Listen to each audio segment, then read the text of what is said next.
मार्च महीना खत्म होने वाला है और नए टैक्स ईयर की शुरुआत होने जा रही है। हर महीने की तरह 1 अप्रैल 2025 भी कई बड़े बदलावों के साथ शुरू होने वाला है और इन बदलावों का असर आपकी रसोई में इस्तेमाल होने वाले एलपीजी सिलेंडर की कीमतों से लेकर के आपके बैंक खाते तक पर पड़ने वाला है। वहीं अगर आप एसबीआई समेत अन्य बैंक के क्रेडिट कार्ड यूज करते हैं तो इससे जुड़े नियमों में भी चेंजेस होने वाले हैं। तो आइए जानते हैं कि 1 अप्रैल से लागू होने वाले इन बड़े बदलावों के बारे में विस्तार से इस वीडियो में। देखिए, हर महीने की 1 तारीख को ऑयल एंड गैस डिस्ट्रीब्यूशन कंपनियां एलपीजी सिलेंडर की कीमतों में संशोधन करती हैं और 1 अप्रैल 2025 को भी इनमें बदलाव देखने को मिल सकता है।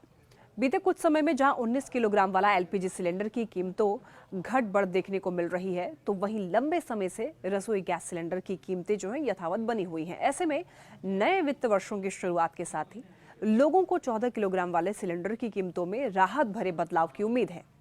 इसके अलावा सीएनजी और पीएनजी की कीमतों के अलावा एयर टरबाइन फ्यूल यानी कि एटीएफ के भाव में भी संशोधन किया जाता है और 1 अप्रैल 2025 को इनमें बदलाव देखने को मिल सकता है।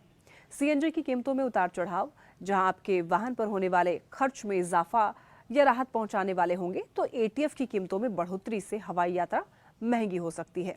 1 अप्रैल 2025 से क्रेडिट कार्ड के नियमों में भी बदलाव हो रहा है, जो इन पर मिलने वाले रिवॉर्ड से लेकर के अन्य सुविधाओं पर असर डालेंगे।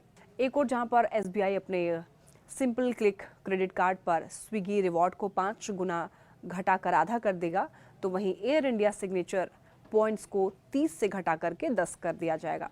और इसके अलावा IDFC first bank club Vistara milestone के फायदे जो है बंद करने वाला है। अप्रैल महीने की 1 तारीख से भारतीय स्टेट बैंक और पंजाब नेशनल बैंक समेत अन्य कई बैंक ग्राहकों के सेविंग अकाउंट में मिनिमम बैलेंस से जुड़े हुए नियम संशोधित करने जा रहा है। बैंक द्वारा खाता धारक के मिनिमम बैलेंस के लिए सेक्टर वाइज आधार पर नई लिमिट तय होगी और न्यूनतम बैलेंस खाते में न होने की स्थिति में फाइन लगाया जा सकता है।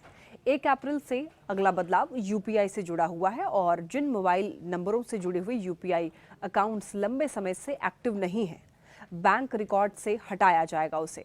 अगर आपका फ़ोन नंबर यूपीआई ऐप से जुड़ा हुआ है और अगर आपने लंबे समय से इसका इस्तेमाल नहीं किया है, तो इसकी सेवाएं जो हैं बंद हो सकती हैं। वहीं देखिए, बजट 2025 में मिडिल क्लास को राहत देते हुए सरकार ने कई बड़े ऐलान किए थे, जिसमें टैक्स स्लैब में बदलाव से लेकर के टीडीएस टैक्स रिबेट और अन्य चीज़ें शामिल थी। वहीं पुराने इनकम टैक्स एक्ट 1961 की जगह पर नए इनकम टैक्स बिल का प्रस्ताव रखा था और ये सभी बदलाव 1 अप्रैल 2025 से प्रभाव में आने वाले हैं।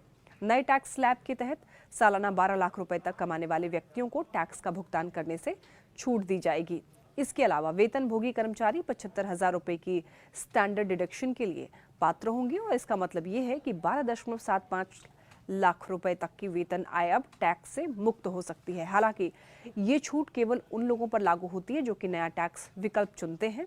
इसके अलावा सोर्स पर टैक्स कटौती यानी कि टीडीएस सोर्स पर टैक्स कटौती विनियमों को भी अपडेट किया गया है, जिसमें अनावश्यक कटौती को कम करने और टैक्स पेयर्स के लिए कैश फ्लो में सुधार करने के लिए विभिन्न वर्गों में सीमा बढ़ाई गई है।